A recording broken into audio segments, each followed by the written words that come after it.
बिस्मिल्लाहिर्रहमानिर्रहीम। तंदुरुस्ती और सेहत भरी हज़ारों दुआओं के साथ हकीम लश्कर मेहदी आपकी खिदमत में हाजिर है और आपको अपने चैनल पे खुश आमदीद कहते हैं। अच्छा जी, एक बच्ची है, उम्र तकरीबन 4 साल है, मरियम बीबी नाम है। तो ये हमारे पास आए थे 17 तारीख और 9वां महीना 2023, इनके 17 सितंबर को हैं। तो अभी तकरीबन बच्ची ने 15 दिन दवाई इस्तेमाल की है। ये बच्ची के पेरेंट्स भी हमारे पास बैठे हुए हैं, इनसे भी बात करते हैं कि कब से बच्ची बीमार है। जी अस्सलाम वालेकुम। वालेकुम सलाम। जी भाई, ये बच्ची कितों दी बीमार है ਤੁਹਾਡੀ? 4 साल हो गए हैं जी। 4 साल हो गए ने बच्ची बीमार होने। पैदा ठीक ठाक हुई है? हाँ जी, 3 महीने ठीक रही। उस तो बाद उस तो बाद बस डाउन हो गई। फिर किहदे को दवाई ਲਈ है? बड़िया जगह तो दवाइयां लईयां, बड़िया इंतहा हो गई। होया किसी बच्ची ਨੂੰ? बस ये कमजोरी हो गई। खून लवाया, टेस्ट कराया, बहुत कुछ कराया, नहीं ठीक हुई। ਤੇ ਬੱਚੇ ਨੂੰ ਪੋਟੀ ਦਿਨ ਚ ਕਿੰਨੀ ਦਫਾ ਕਰਦੀ ਸੀ? 5-6 दफा कर लेंदी सी। ਅੱਛਾ, ਦੁੱਧ ਵੀ ਬਾਹਰ ਕੱਢਦੀ ਸੀ? हाँ जी, दूध भी बाहर कर दी। ਹੋਰ ਕੀ ਮਸਲੇ ਸੀ ਬੱਚੇ ਨੂੰ, मतलब कि आहिस्ता आहिस्ता फिर कमजोर ਹੁੰਦੀ ਗਈ हाँ जी, ਬੱਚੀ? कमजोर होंदी गई, पखाने बहुत कर दी सी, दूध बाहर कर दी, उल्टियां कर दी सी। अच्छा हाँ जी, मैदे का मसला सी। अच्छा। हाँ ਹੁਣ जी। ਬੱਚੀ ਦੀ ਉਮਰ ਤਕਰੀਬਨ 4 ਸਾਲ ਹੈਗੀ ਆ। 4 साल है।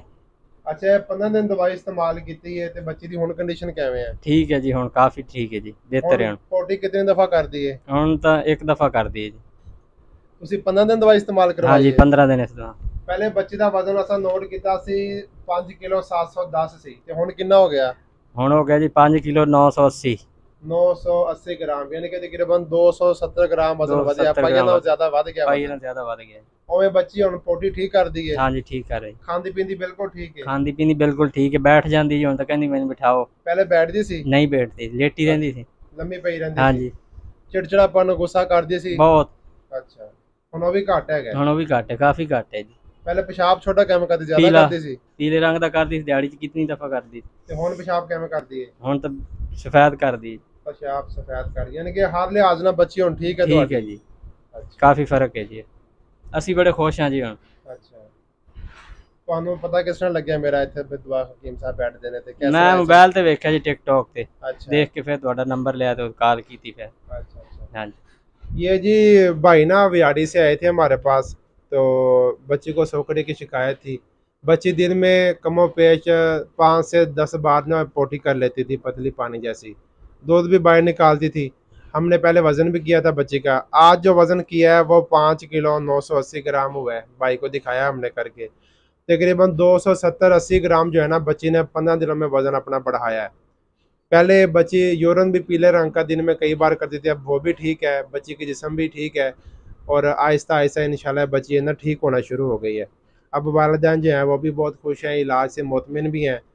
मज़ीद हम इंशाल्लाह इनका इलाज तकरीबन 3 महीने करेंगे मुकम्मल इलाज, तो बच्ची इंशाल्लाह मोटी ताज़ी हो जाएगी। ऐसे नज़र आएगी जैसे कोई बीमारी है ही नहीं बच्ची को। आज हम 15 दिनों बाद दोबारा बच्ची की वीडियो रिकॉर्ड कर रहे हैं और आपको बच्ची भी दिखाते हैं, ठीक है? दिखाओ भाई अब्दुल्ला बच्ची को ज़रा।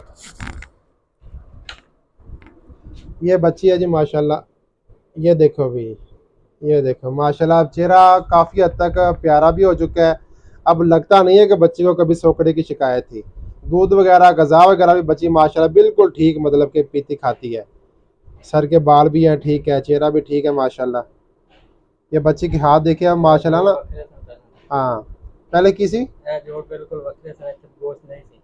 भाई कह रहे थे कि पहले ਜਿਹੜੇ ਆ ਜੋੜ ਸਨ ਨਾ ਹੱਡੀਆਂ ਦੇ, ਆ ਜਿਹੜੇ ਜੋੜ ਆ ਬਾਜ਼ੂ ਦੇ, ਇਹ ਪਹਿਲੇ ਐਵੇਂ ਨਜ਼ਰ ਆਉਂਦੇ ਸਨ, ਮਾਸ ਵਗੈਰਾ ਨਹੀਂ ਸੀ ਹੈ। ਤੇ ਇਹ ਜਿਹੜਾ ਚਿਹਰੇ ਤੇ ਕਹਿੰਦੇ ਵੀ ਇਹ ਵੀ ਤੁਹਾਨੂੰ ਜਿਹੜੀਆਂ ਚਿਹਰੇ ਦੀਆਂ ਹੈ ਹੱਡੀਆਂ ਉਹ ਸਾਰੀਆਂ ਵਾਜ਼ਿਹ ਨਜ਼ਰ ਆਉਂਦੀਆਂ ਸੀ। ਹੁਣ ਮਾਸ਼ਾਅੱਲਾ ਚਿਹਰਾ ਬੱਚੀ ਦਾ ਭਰਨਾ ਸ਼ੁਰੂ ਹੋ ਗਿਆ, ਅੱਗੇ ਨਾਲ ਬਿਹਤਰੀ ਤਰ੍ਹਾਂ ਬੱਚੀ ਆਣਾ ਸ਼ੁਰੂ ਹੋ ਗਈ ਹੈ। ਹਾਂ ਦੇਖੋ ਮਾਸ਼ਾਅੱਲਾ ਹੁਣ ਨਾ ਬਿਹਤਰ ਆਹਿਸਤਾ ਆਹਿਸਤਾ ਨਾ ਜਿਸਮ 'ਚ ਖੂਨ ਬਣ ਰਿਹਾ, ਮਾਸ ਵੀ ਆਹਿਸਤਾ ਆਹਿਸਤਾ ਬਣ ਰਿਹਾ। ਤੁਹਾਨੂੰ ਪਤਾ ਕਿ ਇੱਕ ਬੱਚੀ ਆ ਵੀ पैदा होने तो बाद तकरीबन 3 महीने ठीक रही है, 3 महीने तो बाद बच्ची आहिस्ता आहिस्ता बीमार होना शुरू हुई है। तो तकरीबन 4 साल हो गए ने बच्ची ने बीमार होए नू। 4 साल ही वालिदैन देखो बच्चा बीमार है तो वालिदैन ने कितना कितने डॉक्टर को तो लैके जाना ही है बच्चे को।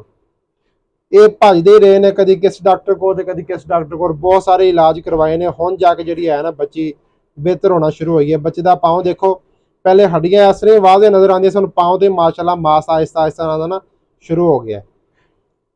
पहले बच्ची बैठती भी नहीं सी है, तो हुण वालिदैन कह रहे हैं कि जी बच्ची साडी बैठती भी है ते पहचानती भी है, मतलब कि हसदी खेडदी है हुण बच्ची है। हुण देखो कितने मासूम ना बच्ची आराम नाल लेटी हुई है, जिवें कोई मतलब तकलीफ है ही नहीं बच्ची नूं। ਸੋਕੜੇ ਵਾਲੇ ਬੱਚਿਆਂ ਦੇ ਨਾਲ ਇਹੀ ਹੁੰਦਾ ਹੈ, ਉਹ ਜੋ ਵੀ ਗਜ਼ਾ ਖਾਂਦੇ ਨੇ ਉਹ ਬਜ਼ਰੀਏ ਦਸਤ ਕਰਦੇ ਨੇ ਜਾਂ ਫਿਰ ਉਲਟੀ ਕਰ ਦਿੰਦੇ ਨੇ, ਉਹ ਗਜ਼ਾ ਸਹੀ ਤਰੀਕੇ ਨਾਲ ਹਜ਼ਮ ਨਹੀਂ ਹੁੰਦੀ, ਜ਼ਿਆਦਾ ਕਰਕੇ ਜਿਸਮ ਦੇ ਵਿੱਚ ਰਤੂਬਾਤ ਆਹਿਸਤਾ ਆਹਿਸਤਾ ਖਾਰਜ ਹੁੰਦੀਆਂ ਰਹਿੰਦੀਆਂ ਨੇ, ਬੱਚੀ ਕਮਜ਼ੋਰ ਹੁੰਦੀ ਜਾਂਦੀ ਹੈ, ਜਿਸਮ ਤੇ ਮਾਸ ਔਰ ਚਰਬੀ ਆਹਿਸਤਾ ਆਹਿਸਤਾ ਖਤਮ ਹੁੰਦੀ ਜਾਂਦੀ ਹੈ, ਔਰ ਹੱਡੀਆਂ ਵਾਜ਼ਿਆ ਜਿਹਨੇ ਬੱਚੇ ਦੀਆਂ ਨਜ਼ਰ ਆਉਂਦੀਆਂ ਨੇ। ਖਾਸ ਤੌਰ ਤੇ ਸੀਨੇ ਦੀਆਂ ਹੱਡੀਆਂ, ਚਿਹਰੇ ਦੀਆਂ ਹੱਡੀਆਂ ਤੁਸੀਂ ਨਾ ਗਿਣ ਵੀ ਸਕਦੇ ਹੋ ਕਿ ਇਤਨੀਆਂ ਹੱਡੀਆਂ ਨਜ਼ਰ ਆ ਰਹੀਆਂ ਨੇ। ਤੇ ਹੁਣ ਤੇ ਮਾਸ਼ਾਅੱਲਾ ਬੱਚੀ 15 ਦਿਨ ਦਵਾਈ ਖਵਾਈ ਹੈ, ਕਾਫੀ ਹੱਦ ਤੱਕ ਬਿਹਤਰ ਹੈ, ਮਜ਼ੀਦ ਆहिस्ता आहिस्ता ਬਿਹਤਰ ਹੋ ਜਾਏਗੀ इंशाल्लाह। ਤੇ ਇੱਕ ਟਾਈਮ ਆਏਗਾ ਕਿ ਬੱਚੀ ਨੂੰ इंशाल्लाह ਇਹ ਮਰਜ਼ ਬਿਲਕੁਲ ਨਹੀਂ ਹੋਏਗਾ, ਆਪਣੇ ਪੈਰਾਂ ਤੇ ਖਲੋਏਗੀ, ਹੱਸੇਗੀ, ਖੇਡੇਗੀ, ਭੱਜੇ ਨੱਸੇਗੀ, ਜਿਸ ਤਰ੍ਹਾਂ ਆਮ ਬੱਚੇ ਨਾਰਮਲ ਬੱਚੇ ਹੁੰਦੇ ਨੇ। ਮਜ਼ੀਦ ਅਗਰ ਤੁਹਾਡੇ ਕੋਲ ਐਸੇ ਕੋਈ ਬੱਚੇ ਹਨ ਜਿਨ੍ਹਾਂ ਨੂੰ ਸੋਕੜੇ ਦੀ ਸ਼ਿਕਾਇਤ ਹੈ, ਜਾਂ ਪੋਲੀਓ ਵਾਲੇ ਬੱਚੇ ਜਿਨ੍ਹਾਂ ਦੀ ਇੱਕ ਬਾਜ਼ੂ ਇੱਕ ਟਾਂਗ ਕਮਜ਼ੋਰ ਰਹਿ ਜਾਂਦੀ ਹੈ ਤੇ ਮੁਹਤਾਜੀ ਹੋ ਜਾਂਦੀ ਹੈ ਉਹਨਾਂ ਨੂੰ, ਉਹ ਸਾਡੇ ਕੋਲ ਬੜਾ ਬਿਹਤਰੀਨ ਇਲਾਜ ਹੈ, ਸਾਡੇ ਕੋਲ ਇਲਾਜ ਕਰਵਾਓ, इंशाल्लाह आहिस्ता आहिस्ता अल्लाह पाक शिफा देंगे और बच्चे थोड़े ठीक हो जाएंगे। तो मजीद है असा जो वीडियो रिकॉर्ड कर रहे हैं, ये डेट अज 1 तारीख है 10वां महीना तो 2023 है। इंशाल्लाह मजीद 15-20 दिन बाद दोबारा बच्चे की वीडियो रिकॉर्ड करेंगे, तो फिर मजीद बच्चे का रिजल्ट दिखावेंगे। ठीक है, हकीम लश्कर मैं तुम्हें इजाज़त दीजिए, अल्लाह हाफिज़।